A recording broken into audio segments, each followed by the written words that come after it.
Hello बच्चों, नमस्कार। स्वागत है आपका आज के वीडियो में। आज हम पढ़ने जा रहे हैं कक्षा 10 की बुक गोल्डन रेज का chapter 4 the tale of the Bishnois, जो कि लिखा गया है माधव गढ़गिल द्वारा। और हम इसे पढ़ने जा रहे हैं। द टेल ऑफ द बिश्नोईज का मतलब है विश्नोइयों की कहानी। तो इसमें विश्नोइयों की कहानी किस प्रकार से बनती है, किस प्रकार से वो पेड़ पौधों की रक्षा करते हैं, ये हम पढ़ेंगे। तो देखिए, today Marwar is a treeless waste of sand and rocks. आज मारवाड़ एक बंजर, वृक्ष विहीन बंजर भूमि है, केवल जिसमें सैंड है और रॉक्स है। यानी सैंड का मतलब क्या होता है, रेत, और रॉक्स चट्टानें। कि आज जो मारवाड़ है वहाँ वृक्ष रहित भूमि है जिसमें केवल रेत और चट्टानें हैं। द ओनली ग्रोविंग थिंग्स, वहाँ जो उगने वाली चीज़ें हैं, द ओनली ग्रोविंग थिंग्स, वहाँ जो उगने वाली जो चीज़ें हैं वो हैं आर थोर्नी शब्स, कांटेदार झाड़ियाँ हैं, a few Tufts of short rough grass, और कुछ एक घास के गुच्छे हैं, एंड एन ओकेजनल स्टैंडर्ड बेर और बबुल ट्री, और यदा कदा उगे हुए बेर और बबुल के पेड़ हैं। तो आप मारवाड़ में जब जाओगे तो देखोगे कि आपको वहाँ पर क्या मिलेगा, केवल रेत और चट्टान मिलेगा, और वहाँ वृक्ष विहीन बंजर भूमि है।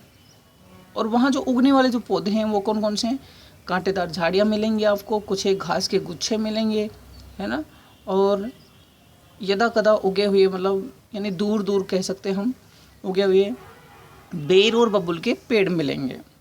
But incredibly you can even in this desert come across the old village with groves of well grown Khejri trees। लेकिन अविश्वसनीय रूप से, incredibly अविश्वसनीय रूप से, you can even this desert, आप इस डेजर्ट में भी कम अक्रॉस आ सकते हो, यानी के सामने आ सकते हो, यानी आपको मिल सकता है। क्या मिल सकता है, द ओल्ड विलेज, एक विचित्र गांव मिल सकता है जिसमें विद ग्रोज, उद्यान होंगे, of well grown Khejri trees, अच्छे तरह से उगे हुए जो खेजड़ी के पेड़ हैं उनके उद्यान आपको मिल जाएंगे। दिस कजिन, यह कजिन है, कजिन मतलब यह चचेरा भाई है, अर्थात इसको हम यूँ कहेंगे यह प्रजाति है, ऑफ द बबूल, यह बबूल प्रजाति का ही, इज द कल्प वृक्ष, यह जो खेजड़ी का जो पेड़ है यह बबूल की प्रजाति का ही एक पौधा है, पेड़ है, जिसको हम कल्प वृक्ष कहते हैं। द ट्री, कल्प वृक्ष से क्या होता है, वह पेड़ होता है, दैट फुलफिल्स, जो पूरा करता है, ऑल विशेज, सबकी इच्छाओं को, सभी इच्छाओं को पूरा करता है। क्या क्या इच्छाएं पूरी करता है ये, ए फुल ग्रोन कैमल, एक बड़ा सा ऊँट, कैन एंजॉय, यानी एक वयस्क जवान कह सकते हैं हम, कि एक जवान ऊँट है वो कैन एंजॉय, आनंद ले सकता है।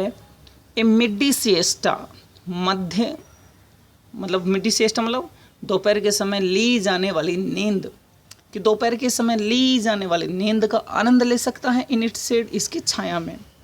इट्स फोलिएज, और इसका जो चारा है, जो पत्तियाँ वगैरह होती है ना, वो न्यूसेज गोट, वो बकरी को पोषण देता है, यानी बकरी का पेट भर सकता है। सीप, भेड़ का, एंड कैटल एंड कैमल, मवेशी और जो ऊँट वगैरह है उसका पेट भरता है। यानी यूँ कहेंगे हम कि बकरी, भेड़, मवेशी और जो ऊँट हैं वो इसकी पत्तियों को खा करके अपना पेट भर लेते हैं। इट्स पोड्स, और इसकी जो फलियां हैं, can be made into A delicious करी, और इसकी जो पोड्स होती हैं, पोड्स क्या होती हैं, फलियां, इसकी जो सांगरी मतलब फलियों को हम सांगरी कहते हैं, तो उन सांगरियों से क्या कर सकते हैं, स्वादिष्ट कढ़ी बना सकते हैं। एंड इट्स थॉर्न्स, और इसके जो कांटे हैं, thorns, and its thorns guard the farmers fields against marauding animals, और इसके जो कांटे होते हैं वो कांटे किसानों के खेतों की रक्षा करते हैं, किससे, मोरडिंग एनिमल्स, आवारा जो घूमने वाले जो जानवर हैं, यानी जंगली जानवर जिसे कह सकते हैं, जैसे रोजड़े हैं और हिरण वगैरह वगैरह जो जानवर हैं उनसे रक्षा करते हैं। वंस अपॉन ए टाइम, एक समय की बात थी, the desert of Marwar had not yet conquered the vast territory over which it holds sway today. एक समय की बात थी कि जो डेजर्ट है रेगिस्तान का, वो इतना फैला हुआ नहीं था जितना कि आज ये, इतने बड़े क्षेत्र में नहीं फैला हुआ था जितना कि आज ये फैला हुआ है। कोंकण यानी आज जितना नहीं फैलना आएगा, और टेरिटरी का मतलब होता है क्षेत्र, कि इतने क्षेत्र में फैला हुआ नहीं था जितना ये आज फैला हुआ।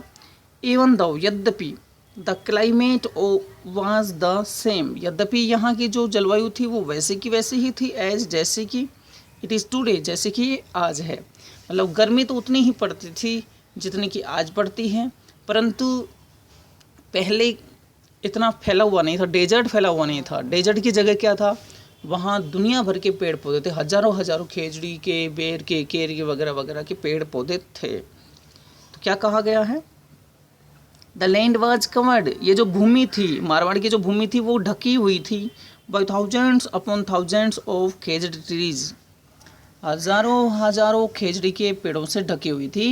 एंड देयर वाज, और वहाँ था, प्लेंटी ऑफ, पर्याप्त मात्रा थी, और बेर, केर एंड सांगरी, और वहाँ पर्याप्त मात्रा में बेर, केर और सांगरी के पेड़ पौधे हुआ करते थे। These plains were home to thousands of antelopes, black buck, chinkara and nilgai, and so on this bounty lived their tribal Bhils. और ये जो मैदान थे, दीज प्लेन्स, ये मैदान होते थे, घर होते थे, और 2000 ऑफ एंटीलोप्स, हजारों जो बारहसिंगा वगैरह जो प्रजाति के जानवर हैं उनके, ब्लैक काले हिरण, चिंकारा और नीलगाय, यानी हजारों ब्लैक बक हुआ करते थे, काले हिरण हुआ करते थे, चिंकारा हुआ करते थे, नीलगाय वगैरह हुआ करती थी। एंड ऑन दिस बाउंड्री, और इस क्षेत्र में लिव्ड द ट्राइबल भील्स, आदिवासी भील रहा करते थे। अबाउट 3000 ईयर्स अगो, लगभग 3000 साल पहले, hoards of cattle keepers, hoards झुंड, ऑफ कैटल कीपर्स, मवेशी रखने वालों के, यानी चरवाहे कह सकते हैं हम, चरवाहों के झुंड, began to pour into India, Bharat में प्रवेश करने लगे, प्रवेश करने लगे इनटू इंडिया, भारत में, from west and central Asia, पश्चिमी और मध्य एशिया से। क्या हुआ कि लगभग 3000 साल पहले जो मवेशी रखने वाले थे, चरवाहे थे, उनके झुंड आने लगे, कहाँ से, पश्चिमी और मध्य एशिया से आने लगे भारत में। सम ऑफ देम, उनमें से कुछ, यानी वो जो चरवाहों के जो झुंड थे उनमें से कुछ, सम ऑफ देम, उनमें से कुछ, स्प्रीड इनटू मारवाड़, उनमें से कुछ तो मारवाड़ में फैल गए। द भील्स रेसिस्टेड, भीलों ने रेसिस्टेड भी किया, यानी विरोध भी किया, देयर एनक्रोचमेंट, उनके अतिक्रमण का, भीलों ने उनके अतिक्रमण का विरोध किया। बट द इन्वेडर्स, लेकिन जो आक्रमणकारी थे, यानी जो बाहर से आने वाले जो लोग थे, वो हैड हॉर्सेज, घोड़े रखते थे, एंड सुपीरियर वीपन्स, और उनके पास श्रेष्ठ हथियार थे, एंड प्रीटी सून टूक केयर ऑफ द भील्स, और शीघ्र ही उन्होंने भीलों को अपने कब्जे में ले लिया, यानी अपने भीलों का दमन कर दिया। यानी यूँ कहेंगे कि यहाँ टूक केयर का देखभाल भी होता है, लेकिन देखभाल की बजाय हम क्या करेंगे कि भीलों के ऊपर उन्होंने अपना नियंत्रण कर लिया। इन एनी केस, किसी भी मामले में, चाहे कोई भी बात हो, द लैंड अपीयर बाउंडलेस, जो भूमि थी वो दिखने लगी, दिखाई दी, बाउंडलेस, असीमित, एंड द भील्स रिट्रीटेड, और ये क्या कहना चाहता है कि जो भूमि थी वो असीमित दिखाई देने लगी। मतलब कहने की बात है कि हजारों जो चरवाहे यहाँ पर आए, उनके मवेशी आए, तो वो क्या पेड़ पौधों को खा जाते थे, और उससे भूमि दिखाई देने लगी। और जो भील थे वो रिट्रीटेड हो गए, हट गए, यानी पीछे हो गए, ए लिटिल, थोड़ा सा, टुवर्ड्स द अरावलीज, जो भील लोग थे वो अरावली की तरफ बढ़ने लगे। The population of Marwar was on the increase, और मारवाड़ की जो पॉपुलेशन थी, जनसंख्या थी, वो बढ़ने लगी। बट एज सेंचुरीज पास्ट, लेकिन ज्यों ज्यों शताब्दियाँ बीतती गई, the large hertz of cattle, ज्यों ज्यों क्या हुआ, शताब्दियाँ बीतती गई, 100 साल बीतते गए, 200 साल बीतते गए, है ना, तो जो बड़े जो हर्ड्स थे, झुंड थे मवेशियों के, वो बिगेन टू अफेक्ट, प्रभावित करने लगे, द वेजिटेशन, वनस्पति को, ज्यों ज्यों शताब्दियाँ बीतती गई वैसे वैसे ही क्या हुआ कि जो मवेशियों के जो मतलब झुंड थे वो वनस्पति को प्रभावित करने लगे। The seedlings and saplings were grazed down and had little chance to grow. The seedlings क्या होता है? बीजों से उगने वाले पौधे। सीडलिंग्स बीजों से उगने वाले पौधे और सैपलिंग्स कोंपल निकलने वाले पौधे, ये सारे ग्रेज डाउन चर लिए गए एंड हैड लिटिल चांस, और इनके बहुत कम अवसर थे टू ग्रो बढ़ने के। मतलब जो बीजों से उगते थे पौधे और जो कोंपले वगैरह फूटती थी वो पशुओं के द्वारा चर लिए गए, अब उनके बढ़ने के चांस बहुत ही कम हो गए। Invaders and the tribal peoples found less and ideas to sustain themselves. और जो अब क्या हुआ कि पेड़ पौधे खत्म होने लगे, तो जो इन्वेडर्स थे, आक्रमणकारी जो लोग थे, जो बाहर से आने वाले जो लोग थे और आदिवासी जो भील थे, उन्होंने पाया कि अब उनका रहना लेस एंड लेस बहुत ही कम है टू सस्टेन देमसेल्व्स, यानी उनका अस्तित्व रहना, उनका यहाँ ठहरना मतलब बहुत ही कम संभव है। फाइनली अंत में क्या हुआ? The 13th century AD saw the final conquest of the Bhils by the Rathore of Kannauj. अंत में क्या हुआ कि 13th century AD यानी 13वीं शताब्दी के बाद में दिखाई दिया कि फाइनल कॉन्क्वेस्ट हुई, यानी अंतिम जीत हुई ऑफ द भील्स, भीलों की, बाय द राठौड़ों के द्वारा, ऑफ कन्नौज। यानी यूँ कहेंगे हम इसको कि अंत में भीलों के ऊपर कन्नौज के राठौड़ों ने विजय प्राप्त कर ली और Rajputs now ruled the whole of Marwar, और अब राजपूतों ने पूरे मारवाड़ पर शासन करना शुरू कर दिया, यानी अब मारवाड़ पर राजपूतों का शासन हो गया। In the year 1451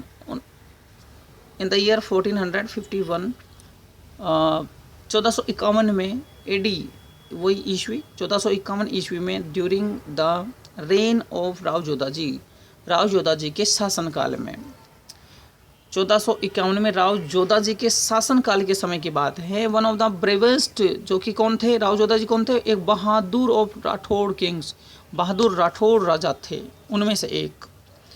an extra ordinary child, एक असाधारण बच्चा, वाज बोर्न, जन्म हुआ, एक असाधारण बच्चे ने जन्म लिया in the place of Pipasar गांव में, यानी कि 1451 के समय की बात थी, राव जोधा जी के शासन के समय, जो कि कौन थे? एक बहुत ही बहादुर राठौड़ राजा थे। उस समय उनके शासनकाल में एक असाधारण बच्चे ने जन्म लिया पीपासर गांव में। हिज फादर वाज, उनके पिताजी थे द हेडमैन, ठाकुर लोहत, यानी वो मुखिया थे, यानी गांव के मुखिया कह सकते हैं हम, ठाकुर लोहत नाम था। एंड हिज मदर वाज हंसा देवी, और उनकी माँ का नाम हंसा देवी था। The boy was called Jambaji, और उस लड़के का नाम क्या रखा गया? जाम्बाजी रखा गया।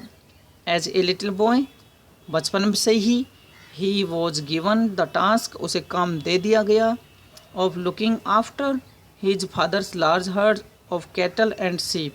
बचपन में ही उस लड़के को, यानी कि जो जाम्बाजी था, जाम्बाजी को बचपन से ही अपने पिताजी की बड़े जो झुंड थे मवेशियों के और भेड़ों के, उनकी देखभाल करने का काम दे दिया गया।